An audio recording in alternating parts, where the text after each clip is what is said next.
दोस्तों नमस्कार। घर बैठे मैं ऊब रही थी तो मैं आ गई अपने गार्डन में, और गार्डन में आकर के मुझे जो कुछ भी कार्य दिखाई पड़ा मैं उसको करने के लिए आतुर हो गई। घर वाले बड़ा नाराज़ होते हैं, लेकिन मैं कहाँ तक किसकी किसकी नाराज़गी देखूं। ये देखिए, मिट्टी को मैंने आज धूप में डलवा दिया था, और इतना सारा इस समय घर में फल और सब्जियों के छिलके, सब्जियों के कम फलों के छिलके कुछ ज़्यादा ही निकलते हैं। तो मैंने इस समय जो है जितने भी कार्डबोर्ड और जो ऑनलाइन शॉपिंग करने में जो कुछ भी जो है मटेरियल निकलता था उसको सब मैं इकट्ठा करके किनारे रखती गई, और मैं बैठे बैठे जो है कार्डबोर्ड को भी फाड़ती गई। जो भी हमारे पास बैठता मुझे देखने आता तो मैं डब्बा लेकर बैठ जाती कि अगर मैं फाड़ने का उपक्रम करूंगी तो अगला भी फड़वा लेगा। तो इस तरह से मैंने बहुत सारे कार्डबोर्ड के टुकड़े भी इकट्ठा करके रख लिए, और काम देख देख करके मेरा जी भी घबराता और बैठे बैठे भी जी भी घबराता। मैं क्या करूं क्या न करूं, मेरे तो कुछ समझ में ही नहीं आता। क्योंकि जो इंसान हर समय कार्य में व्यस्त रहता और उसको एक जगह पकड़ करके बिठा दिया जाए तो उसके लिए कितनी मुश्किल बात होती है। तो दोस्तों ये देखिए, मक्का वगैरह खूब आए थे घर पर, तो उनके भी बहुत सारे छिलके क्या, कम से कम ये 25 मक्का के भुट्टे के छिलके हैं। तो सभी को मैंने बता दिया कि एक किनारे रखते जाओ, मैं इनको सबको किनारे लगा दूंगी। कोई भी जो है वेस्ट मटेरियल फेंकना नहीं है, और उल्टे हाथ से भी मैं कार्य कर लेती हूँ। अब एक हाथ गड़बड़ हुआ है तो क्या हुआ, एक तो सलामत है ही है। न मालूम दुनिया में कितने लोग होंगे जो एक हाथ के सहारे पूरी ज़िंदगी काट देते हैं। मेरी तो कुछ दिन की ही बात है। तो मैं आशावादी हूँ, हर एक चीज़ को मैं आशा की नज़र से देखती हूँ कि आज नहीं तो कल ये सब सक्सेस हो जाएगा। तो इस समय आम के छिलके, तरबूज के छिलके, खरबूजा के छिलके, न मालूम कितने छिलके घर में निकलते हैं।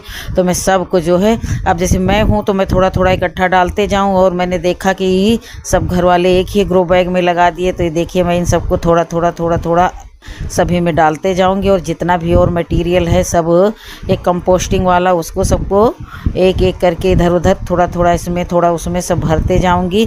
छोटे छोटे आम जो ये देसी आम बहुत टेस्टी होते हैं, ये स्कूल में लगा हुआ है पेड़, इसकी मैंने खूब सारी खटाई भी बनाई है। अब पक करके गिर रहे हैं तो वो गिरे हुए आम हैं, ये भी खाने में बड़े स्वादिष्ट लगते हैं। जो गड़बड़ हो गए हैं उनको भी इधर ही डाल दिया है। बाकी जो है मैं अपने घर का कोई भी सामान वेस्ट फेंकती नहीं हूँ, लेकिन जो है अब मैं इस समय लाचार हूँ, फिर भी जो है मेरी नज़र अपने घर के वेस्ट पर ही रहती है कि कहीं ये सब फेंक न दें। इतना सारा काम मैंने गर्मी की छुट्टी के लिए रख रखा था, लेकिन सब आधा अधूरा रह गया। लेकिन अब ये तो सब तत्काल में लगाने वाला ही है लाइन से, नहीं तो फिर ये इसमें कीड़े पड़ने लगेंगे। तो इसलिए मैंने सोचा कि अभी मैं नहाऊंगी, नहाने की मेरी सारी तैयारी हो गई है, तो नहाने से पहले ये सब कर दूंगी। बाद में फिर सब लोग मुझे नहला देंगे। मुझे नहलाने के लिए भी 2 लोग लगते हैं, क्योंकि मैं अभी कपड़े नहीं पहन पाती हूँ। मेरा दाहिना हाथ मुड़ता नहीं है, ज़रा सा भी हिलता डुलता है तो दर्द होता है, लेकिन मैं एक हाथ के सहारे अपना कार्य करती हूँ। मैंने अपने दोनों ये जो है गाउन के शोल्डर फाड़ रखे हैं, इन्हीं के सहारे अब हमारे दिन कट रहे हैं। तो कभी कभी संकोच भी लगता है, वीडियो बनाने का भी मन होता है, तो यही लगता है कि वही कपड़े में बार बार क्या वीडियो बनाना। तो ये देखिए, दूसरी जादुई चीज़ निकल के आ गई मेरी, ये राख। मैंने राख भी देखिए अभी जल्दी ही मंगवा करके रखी थी, तो ये देखिए राख भी इसमें रखी हुई है। अभी तक तो हमारे इधर मौसम बहुत गड़बड़ रहता, धूप रहती थी, तो सारी सामानें जो है बिल्कुल सूखी सूखी हैं। लेकिन आज कुछ मौसम में गड़गड़ाहट महसूस होती है, हो सकता है आज रात बारिश वारिश हो। तो दोस्तों देखिए, इस तरह से फिल कर लिया मैंने 2 ग्रो बैग, और ये मिट्टी मेरी जो है बहुत ही ताकतवर है। किचन वेस्ट में मैंने धान की भूसी और राख, खाद और क्या बोलते हैं चाक, इन सब चीज़ों को मिला करके रख दिया था। तो अब जो है हमारे काम आ रही है इसको भरने के लिए। अब हमारे पास प्लेन मिट्टी नहीं है, कि किचन वेस्ट के बीचों बीच में अगर जो मैं डाल करके भरती रहूँ तो प्लेन मिट्टी भी ताकतवर बन जाए, लेकिन प्लेन मिट्टी है ही नहीं। अभी प्लेन मिट्टी मंगवाऊंगी। जब तक मैं यही मिट्टी, ये वेस्ट वाली मिट्टी है, इसको भर करके मैं अपना कार्य चला रही हूँ। बहुत सारा गार्बेज इकट्ठा हो गया था गार्डन का भी, और इस समय तो कनेर के फूल ही 2 डलिया तो फूल सवेरे झाड़ू लगा करके इकट्ठे किए जाते हैं। मक्का वगैरह में भी काफ़ी कूड़ा कचरा निकल आता है। तो इस तरह से ग्रो बैग इस समय खूब भर जा रहे हैं जल्दी जल्दी, और आज मैं 4 ग्रो बैग भरने का उद्देश्य लेकर के बैठी हूँ। इनको भर के रख दूँगी, इनकी जो है मिट्टी सेट होती जाएगी। जब कभी हमको पौधा लगाना होगा तो तुरंत गुड़ाई किए और इनमें लगाए पौधा। तो इसलिए जो है मैं ये देखिए बेल, आज मैंने बेल भी खाया था, आधा घंटा पहले मैंने बेल खाया था। तो वो बेल का भी जितना सब कूड़ा कचड़ा था ला करके इसमें डाल दिया। अब 2 ग्रो बैग उधर मैंने भर के खिसकवा दिए हैं और ये 2 बचे हैं। तो जितना भी हमारे पास मटेरियल है हाफ हाफ करके इनको दोनों में भर देंगे और इनकी मिट्टी बहुत उपजाऊ बनेगी, क्योंकि इनमें सब हेल्दी चीज़ें ही पड़ी हैं। ये गीला मटेरियल है आम वगैरह खरबूजा वगैरह का, तो इसमें राख डाल देना ज़रूरी रहता है, नहीं तो फिर जो है नीचे फंगस लगने लगेगा, कीड़े लगने लगेंगे। शुरू में जब मैंने कंपोस्टिंग की शुरुआत की थी तो सिर्फ मैं सब्जियों के छिलके ही इकट्ठा करते रहे। जो बड़े बड़े कीड़े निकले कि जहाँ तहाँ रहेंगे, इतना मैं सबकी डांट फटकार पाऊँ। फिर धीरे धीरे तो 3 साल बीत गए हैं, तो अब जा कर के एक परफेक्ट तजुर्बा मिल पाया है और अब कार्य जो है सही से हो जाता है। कीड़े मकोड़े नहीं पड़ते हैं, जो पड़ते हैं वो ज़रूरी होते हैं वही पड़ते हैं। अब तो मैं जो है अनाज वगैरह जैसे गेहूँ वगैरह साफ़ किए, चावल वगैरह साफ़ किए, तो उसकी कनकी और धान के गेहूँ के छोटे छोटे जो है पछोरन रहती है वो सब भी डाल देते हैं। तो सब वो कंपोस्टिंग प्रक्रिया को फास्ट कर देते हैं। अभी मैंने 2 ग्रो बैग बड़े मंगाए हैं, उनमें मैं कूड़ा कबाड़ कचरा सब इकट्ठा कर रही हूँ।